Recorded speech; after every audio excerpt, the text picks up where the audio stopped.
cabang yang baru. Kaidah yang harus dipegang, tajuzul ariyatu mutlaqan wa muqayyadatan bimuddah. Boleh melakukan akad ariyah yang dilakukan secara mutlak. Maknanya mutlak itu tidak dibatasi oleh waktu, atau muqayyadah. Kalau muqayyadah itu dibatasi oleh waktu.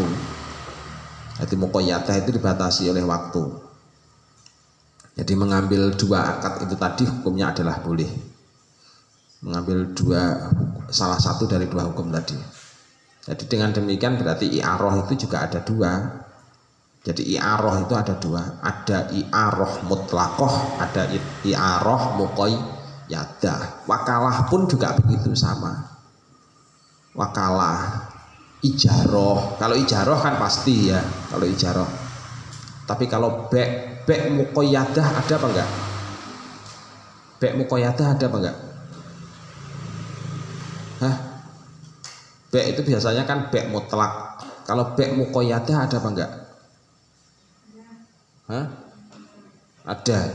Ada. Yakin ada. Apa contohnya? Jual beli yang berlaku terbatas itu apa contohnya?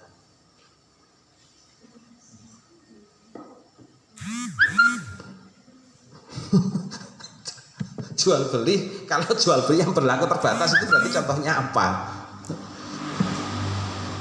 Coba.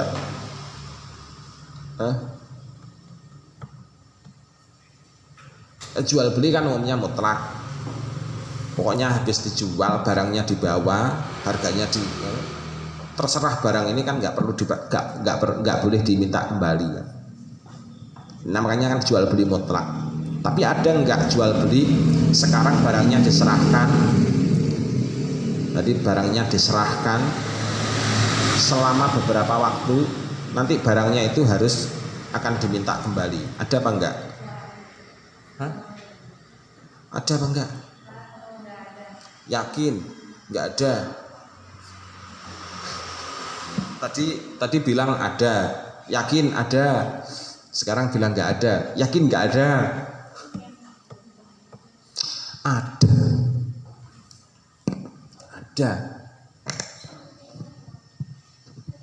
Tapi nama akadnya menjadi lain. Nama akadnya menjadi lain. Jadi akad apa? Jual beli yang dibatasi oleh waktu. Menjadi akad apa? Satu menjadi akad ijarah, dua menjadi akad gade. itu jual beli itu. Tadi al ijarah itu simpun minal buyu'at. Ijarah itu adalah salah satu bagian dari jual beli. Sampai kalau beli pulsa bilangnya bagaimana? Beli pulsa, nggak pernah kan bilang saya nyewa pulsa, kan nggak pernah kan? Padahal akadnya aslinya apa itu? Ijarah. Akad ijarah kan sewa menyewa. Kalau sewa menyewa kan berarti dibatasi konten, dibatasi waktu. Artinya kemarin kan sama sudah tahu waktunya 1 bulan. Kalau 1 bulan berikutnya kok nggak segera kontrak lagi, hangus. Kan begitu. Itu namanya bek muqayyadah. Jadi ijarah itu aslinya adalah bek muqayyadah. Nah, ariyah ini juga bagian dari bek, sama, aslinya bagian dari bek, cuman enggak diberi harga, gitu aja. La thamana lahu. Cabang dari bek. Soalnya di dalam nas Al-Qur'an itu kan cuman ahallallahul bai'a wa harramar riba. Jadi jual beli itu yang dibolehkan, yang diharamkan adalah riba. Nah, semua akad itu yang dibolehkan, yang halal itu ya dari cabang jual beli. Ariyah itu berarti cabangnya jual beli juga, sama. Kalau dalam jual beli ternyata ada mutlaqoh, ada muqayyadah, maka dalam ariyah juga ada mutlaqoh, ada muqayyadah. Jadi begitu. Risa. Masalah. Ya betul Risa ya. Kamu jurusan HES kok malah tambah kepalamu kamu letakkan, tak pukul sini kapok kamu nanti. Jadi itu ya untuk akad jual beli, ijarah, apalagi wakalah. Jadi wakalah itu pun juga ada wakalah muqayyadah, wakalah mutlaqah. Terus kemudian sekarang ariyah juga ada ariyah yang sifatnya mutlaqah, ada ariyah yang sifatnya muqayyadah. Kalau ariyah yang sifatnya mutlaqah berarti cirinya bagaimana? Cirinya ariyah mutlaqah itu cirinya bagaimana? Ya tidak dibatasi oleh waktu. Barang ini tak lari ya, saya pinjamnya ya. Oh iya, pinjam sana, pakai. Sampai kapan ini kira-kira? Pokoknya sepuasmu. Berarti kan namanya pinjam mutlak, memberi pinjaman tapi secara mutlak. Berarti nggak dibatasi waktu sampai kapanpun. Tapi dengan catatannya yang bisa membuat bahwa itu tetap akad ariyah bukan akad hibah, itu berarti apa yang bisa membedakan antara ariyah dengan hibah? Kalau ariyah itu kan, ariyah tadi kan pinjaman, jadi meminjami seseorang, tapi kalau minjamnya itu sifatnya mutlak, sampai kapan ini kira-kira dibutuhkan? Pokoknya pakai saja, sampai cukup kebutuhanmu. Misalkan gitu itu. Apa kira-kira yang membedakan antara ariyah mutlaqah ini dengan hibah? Apa kira-kira? Kalau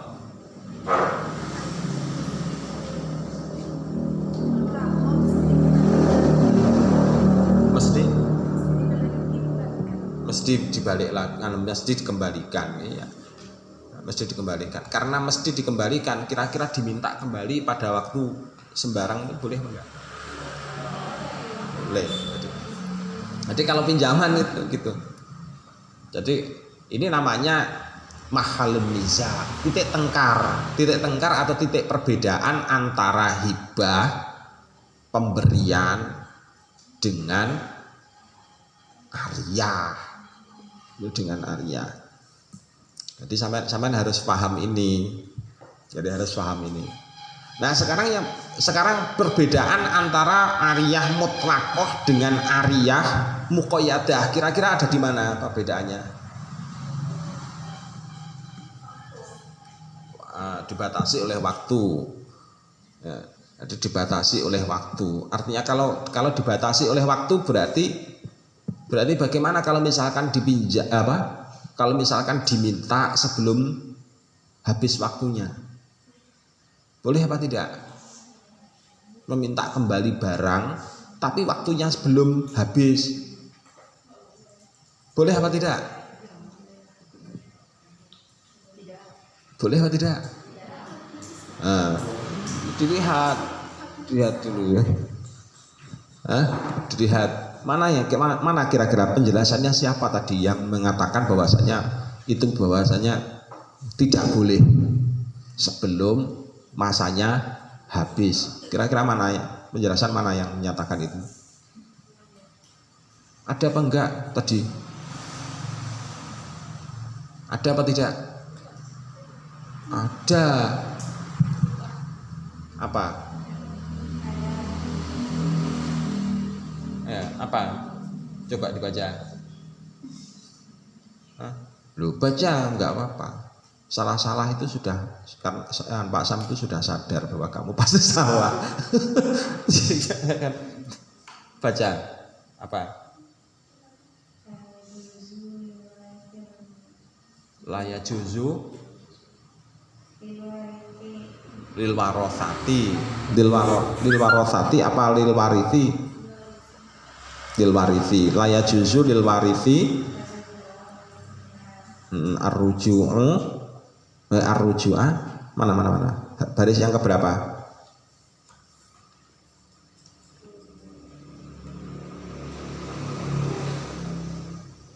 Baris keberapa? Oh ini nih.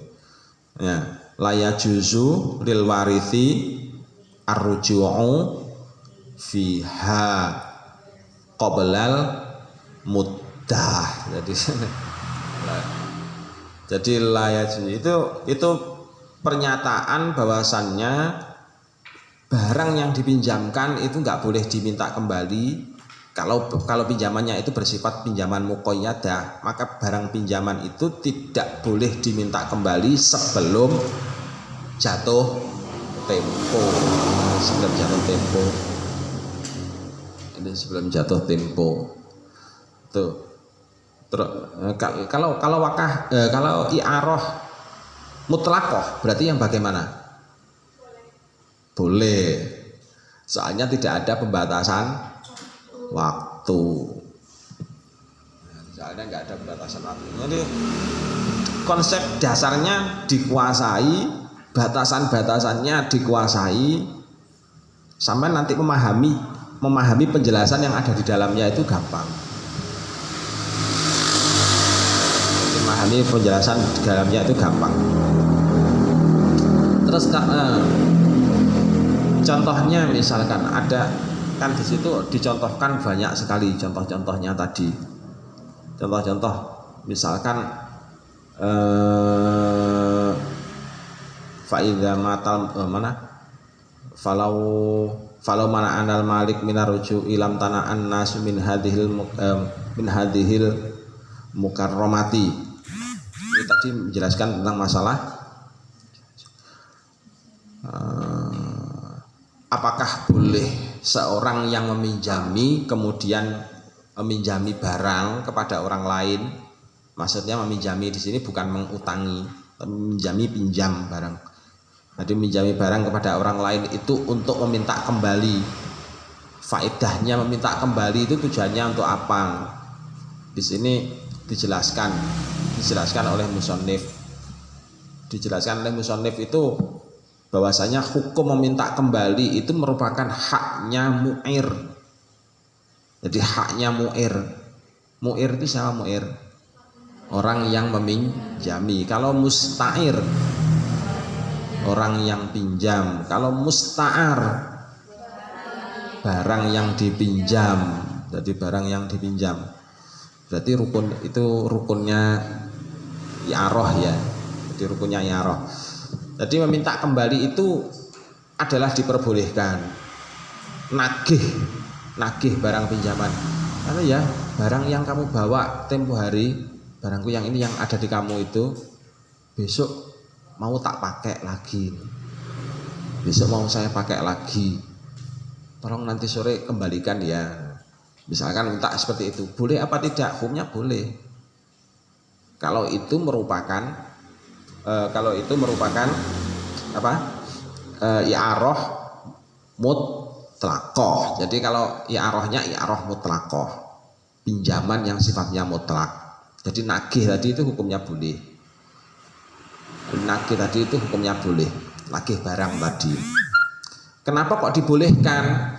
Kalau misalkan nagih barang miliknya sendiri kok nggak dibolehkan? Nagih barang miliknya sendiri yang dipinjam orang lain kok nggak dibolehkan? Maka tentu banyak orang yang tidak mau lagi untuk meminjami orang lain, kan jadi gitu. Kalau nggak ada orang yang mau minjami orang lain lagi, berarti syariat tentang masalah ta'awun, syariat tentang masalah tolong menolong kepada orang lain kan menjadi batal harganya, ya kan?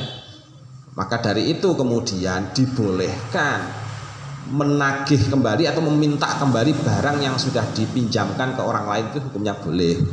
Termasuk nagih hutang. Nagih hutang itu hukumnya boleh apa enggak dalam syariat? Boleh.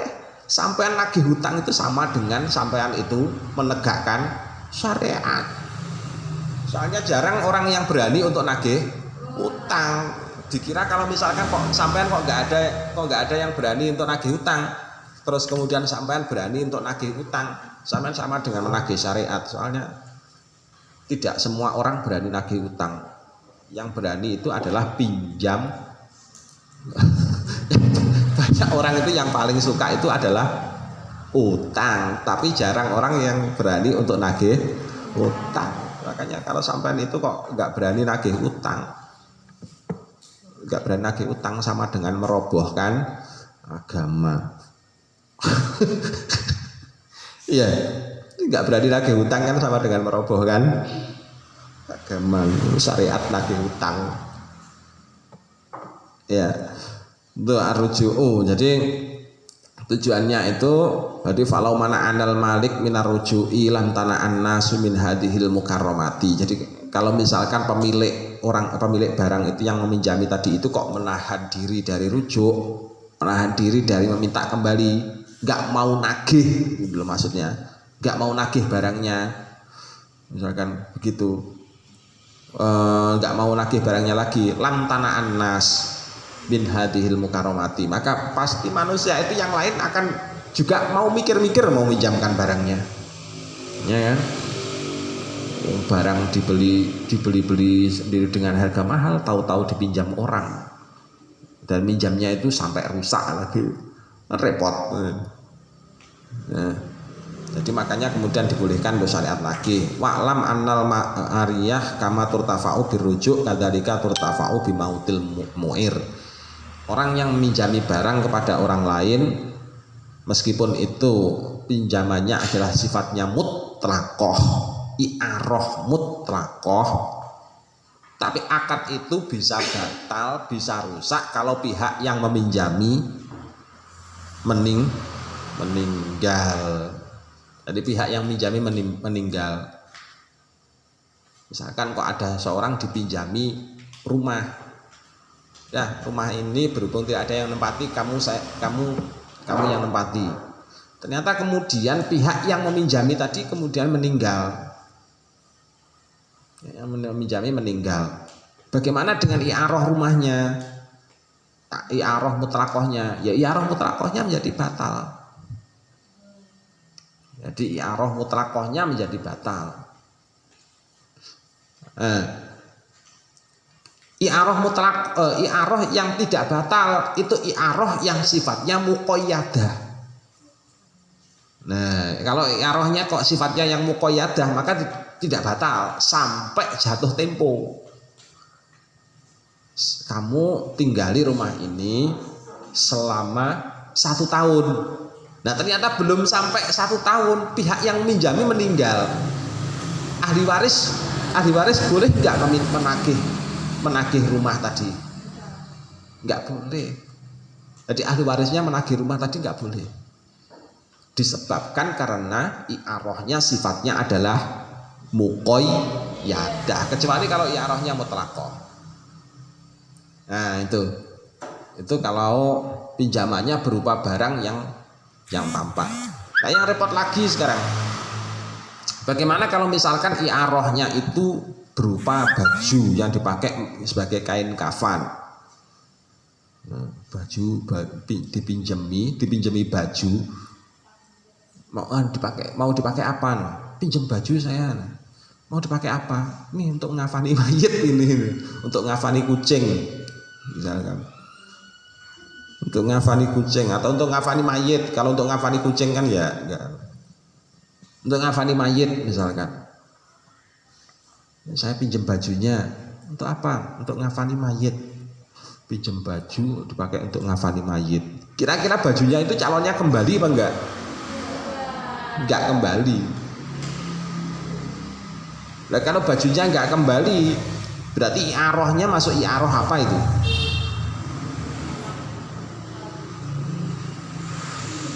Masuk i'arah apa? Mutlaqah apa muqayyadah? Mutlaqah. Kalau mutlaqah itu kan berarti kan tadi katanya boleh untuk arruju'u. Boleh untuk arruju'. Apa arruju' tadi? Meminta kembali, nagih lagi. Nah, tadi katanya boleh. Lah terus kalau bajunya ternyata dipakai untuk kafan mayit.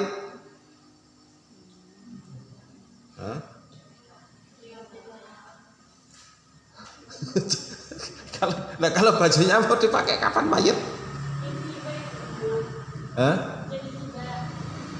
Menjadi hibah. Wong akadnya i'arah kok. Berarti namanya bukan i'aroh kalau seperti itu, kalau diganti.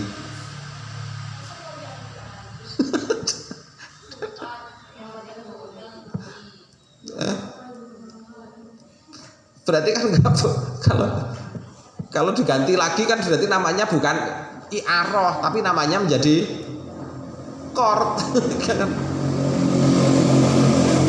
Kalau diganti lagi kan berarti namanya qard. Kalau enggak qard ya jual beli tempo kan begitu namanya berarti.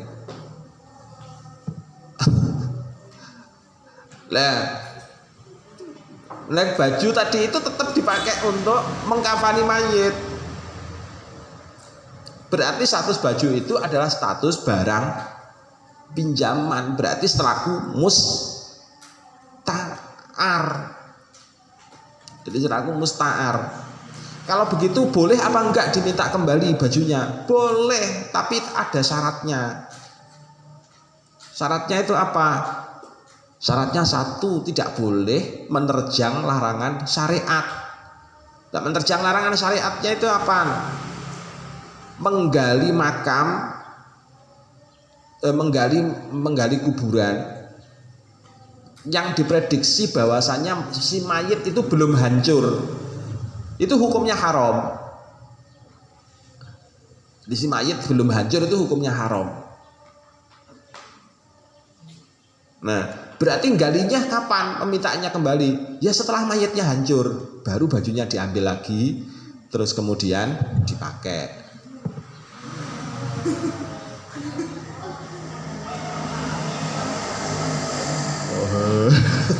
Duh, ini kan ditempatkan di akad i'aroh. Sampai jangan mikir ke lain-lain. Kita bicaranya konteksnya akad i'aroh.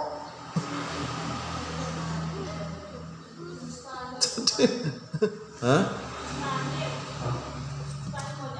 Ya siapa tahu namanya segala sesuatu kan boleh. Nah apa? Segala sesuatu di dunia itu kan mungkin saja terjadi. Para ulama itu kalau membuat untuk memperkaya bahasannya itu kadang-kadang itu membuat sesuatu yang aneh-aneh. Contohnya misalkan wati syubhat. Ada seorang perempuan istinja dengan menggunakan batu. Nah batunya itu kebetulan terkena mani.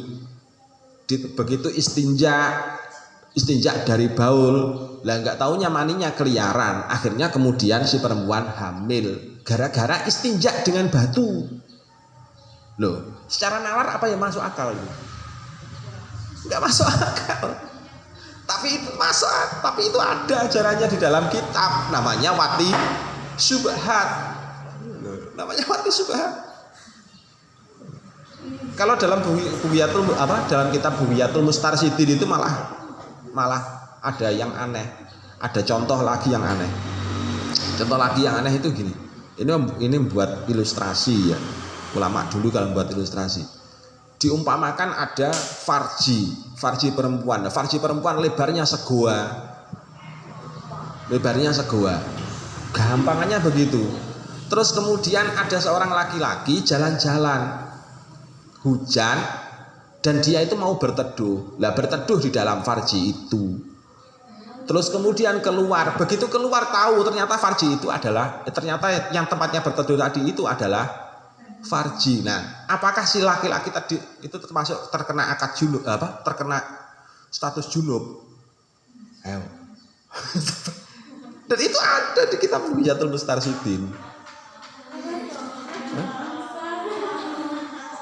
Nah, si perempuan tadi junub apa enggak? Si laki-laki junub apa enggak? Itu kan pengandaian kan? Itu pengandaian. Sesuatu yang sebenarnya kayak tidak masuk akal, tapi dibuat juga, dihukumi juga oleh para ulama zaman dulu. Dan itu bukan kemudian kok pekerjaan sia-sia, bukan pekerjaan sia-sia. Ternyata sekarang itu ada kasus bayi tabung. Bagaimana kasus bayi tabung itu mau dihukumi kalau nggak ada ilustrasi dari ulama tentang wati syubhat? Nggak bisa dihukumi. Untungnya para ulama itu sudah merumuskan tentang hukumnya wati syubhat.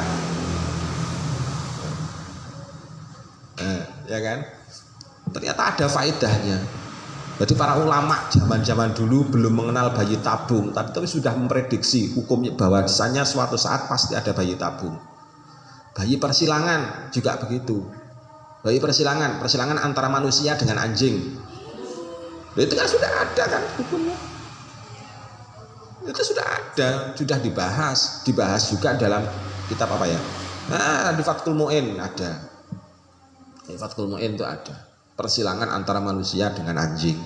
Ini sudah diprediksi. Padahal kalau misalkan secara biologi nggak mungkin terjadi. Soalnya apa? Nah, persilangan antara manusia dengan anjing itu nggak mungkin terjadi sebab kromosomnya berbeda. Kalau manusia kromosomnya 46, kalau anjing kromosomnya 26. Nggak mungkin terjadi. Meskipun maninya bercampur, nggak mungkin. Gitu. Tapi para ulama sudah merumuskan. Andaikan terjadi, namanya hukum dunia kan bisa, andai itu kan bisa. Tapi pada akhirnya ya kitabnya menjadi tebal-tebal. Dah gitu ya, Allah alam bisawab. Al-Fatihah.